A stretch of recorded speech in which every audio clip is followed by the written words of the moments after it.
নমস্কার, রাধে রাধে।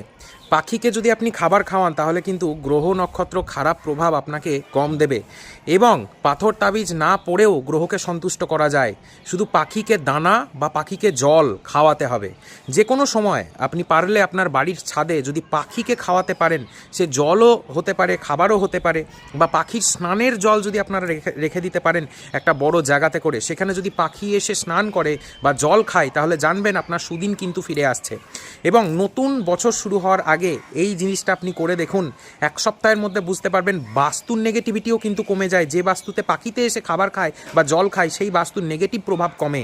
ইভেন আপনার জীবনেও এই সুপ্রভাবটা বুঝতে পারবেন, এক সপ্তাহের মধ্যে বুঝতে পারবেন। কি করবেন? সকালবেলা ঘুম থেকে উঠেই পাখির জন্য একটু খাবার বা পাখির জন্য জল আপনার ছাদে গিয়ে রেখে আসুন।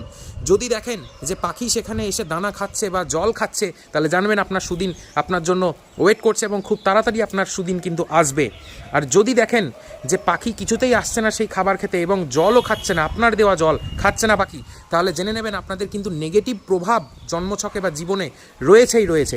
এটাকে রেকটিফিকেশন অবশ্যই করতে হবে। ভালো একজন দক্ষ অ্যাস্ট্রোলজারকে দিয়ে জন্মছকটা বিচার করিয়ে নেবেন। রাধে রাধে। ভিডিওটাকে অবশ্যই শেয়ার করে দেবেন।